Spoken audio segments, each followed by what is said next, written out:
So, adakah Melayu akan tolak UMNO pada PRU 16? Okey. Saya rasa ya, akan ada lebih banyak penolakan sebab trend dia, golongan muda tolak UMNO, golongan tua ni ada yang akan meninggal. Okey? Alright. Bukan saya suka kata ada yang akan meninggal, tapi itu hakikatnya lah. Okey. Sekarang ni, cerita dia PRU 16 awal atau lambat? Saya berpendapat PRU 16 akan diawalkan mungkin berkemungkinan besar tahun depan atau selewat-lewatnya 2026 sebelum persepadanan semula. Jadi mengapa saya cerita itu?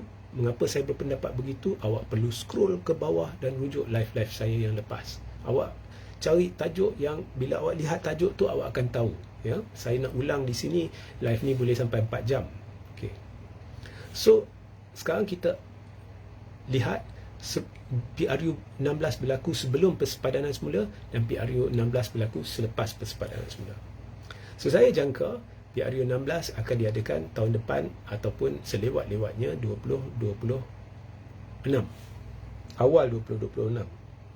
Now, adakah sokongan Melayu akan kembali kepada UMNO? I don't think so. Okay? Dalam keadaan UMNO setia kepada perjuangan dia terhadap agama, bangsa dan negara, dah berdekad lamanya dia mengalami penyusutan sebab semula jadi Melayu golongan muda tolak UMNO. Kini tambah pula dalam zaman UMNO bekerjasama dengan DAP, saya rasa penolakan bersihnya akan bertambah. Okay. So dari sudut itu UMNO is in trouble. Okay. Daripada 26 kerusi, dia akan jatuh kepada 10 kerusi kalau ikut logik itu. Okay. Tapi saya dah jelaskan sebab itu UMNO bersama Pakatan Harapan, mereka berfikiran jauh. Zahid berfikiran jauh dan strategi memang hebat. Dengan kerjasama menerusi kerjasama UMNO dengan PH, jika UMNO berjaya pecahkan benteng pemisah antara pengundi tradisi dia dengan pengundi tradisi PH, iaitu Cina, maka UMNO akan dapat kembali sokongan Cina. Dan oleh kerana ada MCA dalam Barisan Nasional, maka MCA akan dapat kembali sedikit sebanyak sokongan Cina. Itu yang Zahid mahu.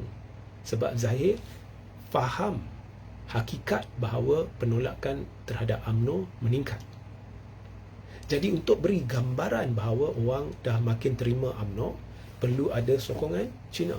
Untuk dapatkan sokongan Cina, perlu pecahkan benteng pemisah antara pengundi tradisi UMNO dan pengundi tradisi PH.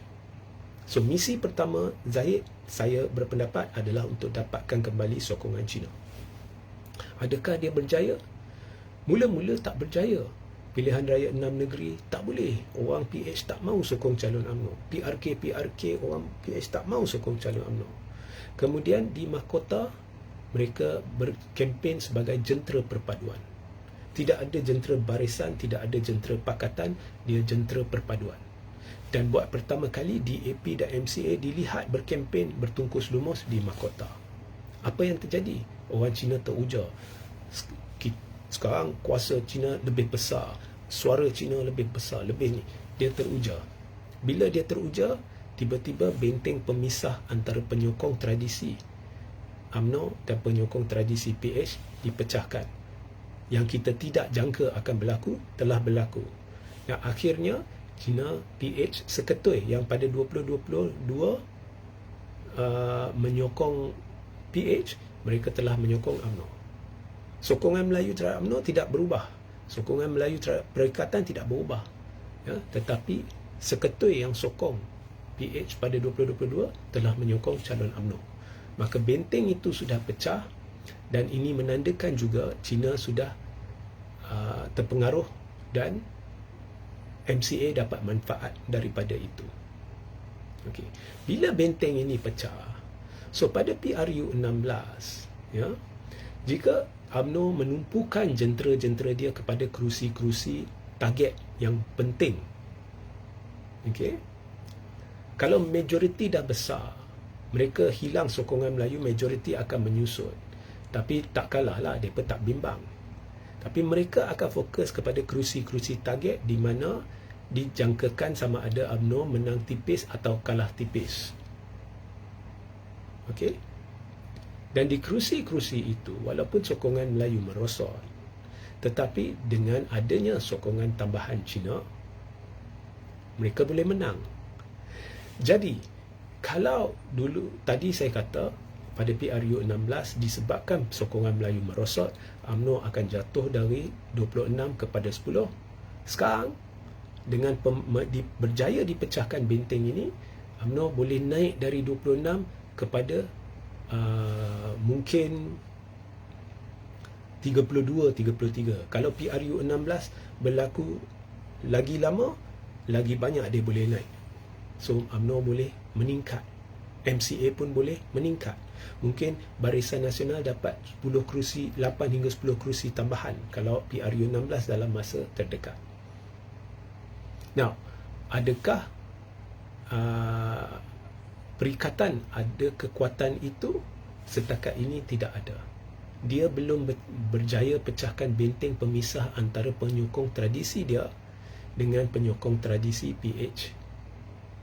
Jadi bila perikatan tidak ada kehebatan itu, perikatan juga akan menunjukkan peningkatan. Kalau contohnya penyokong Melayu bertambah pada PRU 16 sebab tak puas hati kan, perikatan mungkin dari 74 kerusi boleh dapat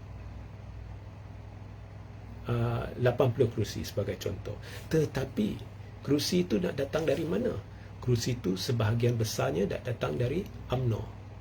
Tetapi UMNO dia dah boleh tambah kerusi sebab dia dapat sokongan Cina.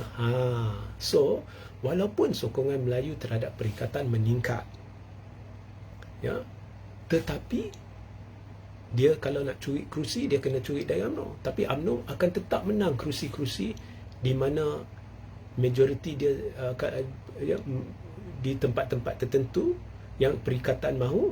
Walaupun Melayu telah pergi beralih ke perikatan, tetapi jika Cina di kawasan itu cukup besar, UMNO tetap akan menang. Jadi perikatan tidak akan berjaya menang sehingga 80 ke 85 kerusi. Kalau akan berkurang, ya, maknanya mungkin perikatan kalau harap kerusi-kerusi UMNO, dia mungkin naik 3-4 kerusi ke 2-3 kerusi je. Dari 74 mungkin dapat 76-77 je.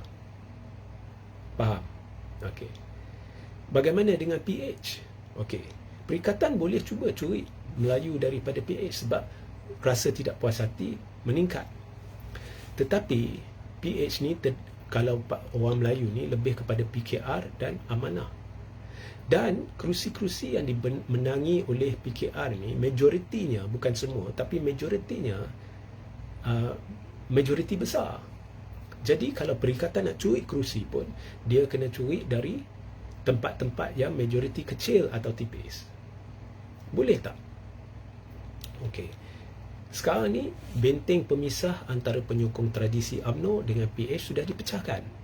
Walaupun sokongan Melayu terhadap UMNO menyusut, tetapi tetap ada. Jika Jentera Perpaduan berjaya meyakinkan penyokong UMNO untuk sokong calon PKR atau calon amanah. Okey, PKR hilang sedikit Melayu kat sana tapi dia dapat balik dari UMNO, dia kalah tak kerusi itu? Tak kalah. Jadi kesimpulannya, kalau perikatan nak tarik kerusi, memang Melayu ramai menolak. Ya, makin ramai Melayu akan beralih ke Perikatan Nasional. Memang betul, itu saya setuju. Tapi jika perikatan kalau UMNO tidak dapat sokongan Cina dan PH tidak dapat sokongan orang UMNO, maka perikatan dijangka boleh naik sampai 80 ke 85 kerusi. Dia curi dari PKR, dia curi dari Amanah, dia curi dari UMNO. Mungkin 85, mungkin 89 kerusi pun boleh. Tapi disebabkan sekarang ada risiko penyokong PH akan sokong calon UMNO dan penyokong UMNO akan sokong calon PH, keputusannya saya akan terkejut perikatan boleh naik 3-4 kerusi atau 5 kerusi. Saya rasa kalau naik pun 3-4 kerusi. ya, atau 5 kerusi maksimum. So boleh menang pilihan raya? Of course tak boleh. Of course tak boleh. Malah saya tak terkejut Perikatan hilang lagi banyak kerusi. Sebenarnya dia hilang lagi banyak kerusi. Of course kalau UMNO meningkat, dia dapat kerusi dari mana? Dia dapat kerusi dari Bersatu. Dia dapat kerusi dari Bersatu. Okey? Sebab pesaing utama UMNO ialah Bersatu.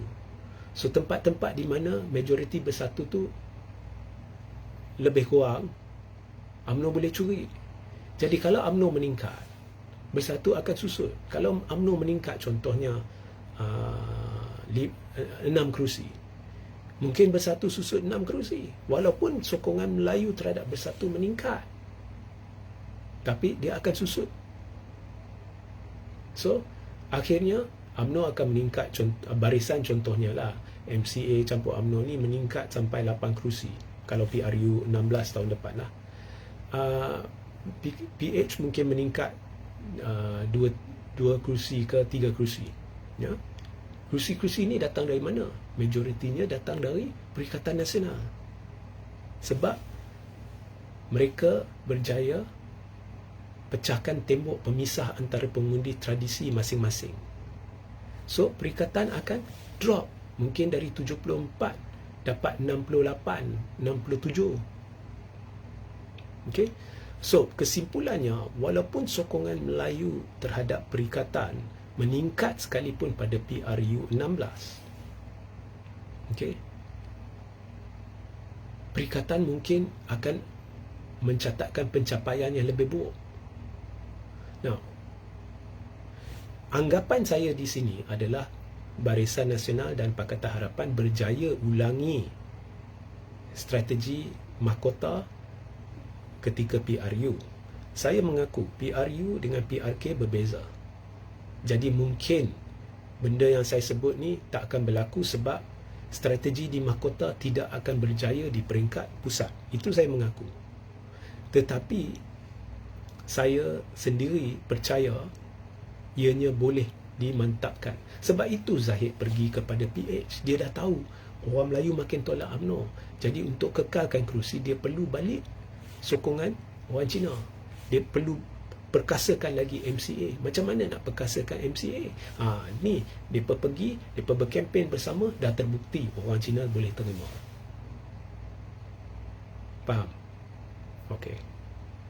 So kalau awak faham ini, sekarang ni kesimpulannya, jika PRU 16 tahun depan Perikatan tak akan bentuk kerajaan, silap-silap PH akan jadi lebih kuat. Dan confirm, saya beri jaminan, ya, kalau Perikatan tidak boleh berubah, Anwar akan jadi Perdana Menteri.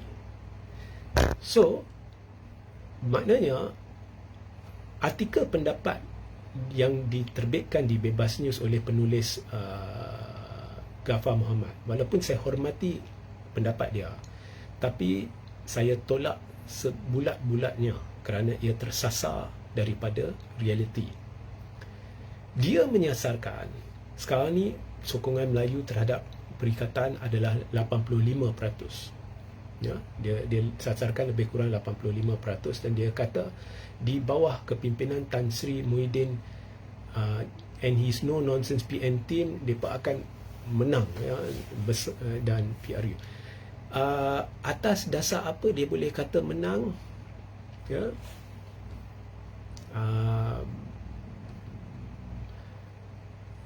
I think ini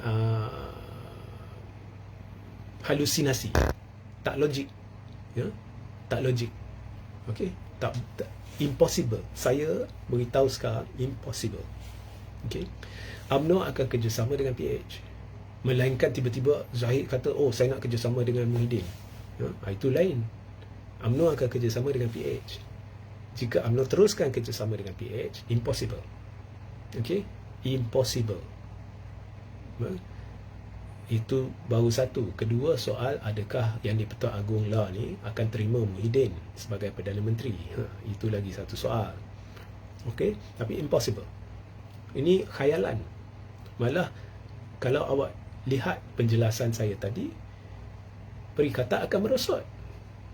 Jika UMNO berjaya ulangi kejayaan kempen perpaduan 5 kota di seluruh negara.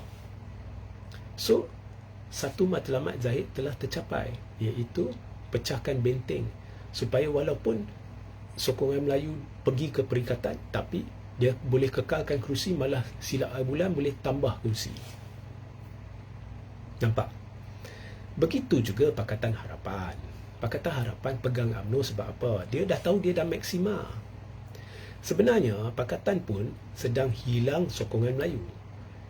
Kita jangan kira PRU14, sebab PRU14 adalah one off. Faktor Tun Mahathir yang menyebabkan PH menang majoriti. Kita banding PRU13 dengan PRU15. Sokongan PH, sebenarnya prestasi PH menurun. 81 kerusi itu kira menurun. Mengapa menurun? Sebab orang Melayu makin ramai lari ke perikatan. Jadi sama seperti UMNO, PH tahu dia akan hilang sokongan Melayu pada PRU16. Okey? Tetapi berbanding dengan UMNO, so PH ni nyawa dia lebih kepada orang Cina dengan orang India berbanding dengan orang Melayu. Okey? So memang pun sokongan Melayu terhadap PH ni adalah minoriti berbanding dengan Perikatan Nasional majoriti. Okey? So sokongan Cina dah maksima. So untuk PH naik lagi dari 81, dia perlu sokongan tambahan orang Melayu. Tapi orang Melayu lari ke perikatan. Okey. UMNO pula dia nak sokongan Cina. Sokongan Melayu dia kecil, dia nak sokongan Cina. PH nak sokongan Melayu tambahan. Jadi dia perkahwin lah. So UMNO dapat manfaat daripada sokongan Cina supaya dia boleh kekalkan kerusi-kerusi dengan majoriti tipis dan dan juga curi kerusi daripada Bersatu menerusi sokongan Cina. PH pula, walaupun sedikit Melayu dia memang tak ramai berbanding dengan perikatan. Kalau separuh daripada dia lari kat sana, tapi tak apa, kita dapat balik daripada pengundi Melayu UMNO. Walaupun pengundi UMNO akan susut, tapi dia boleh tampung balik yang hilang. Jadi PH boleh kekal. Ya. Jadi saya berpendapat misi bersama PH dengan UMNO ni sebenarnya adalah kerjasama dan cuba sedaya upaya cari formula untuk pecahkan benteng pemisah antara pengundi tradisi masing-masing supaya UMNO boleh kekalkan kerusi yang ada dan mungkin tambah kerusi, curi kerusi dari Bersatu dan PAS dan sebagainya, dan PH boleh kekalkan prestasi atau mungkin menunjukkan peningkatan sedikit. Tapi PH kalau menunjukkan peningkatan pun sedikit sebab PH akan bergantung kepada sokongan Melayu dari UMNO. Sokongan Melayu dari UMNO makin kecil. So kalau PH dapat manfaat pun sedikit. Mungkin daripada 81 kerusi meningkat kepada contohnya 83 kerusi. Tapi UMNO yang akan dapat lebih manfaat dari PH. Mungkin tambah, kalau PRU tahun depan tambah lagi 8 kerusi sebagai contoh. 5 hingga 8 kerusi sebagai contoh. Perikatan akan turun walaupun Melayu setengah sokong dia, prestasi dia akan turun. Ya. Faham tak? Okey. So PH dengan UMNO bijak. Jadi kunci dia pada PRU 16 adalah penyokong Cina.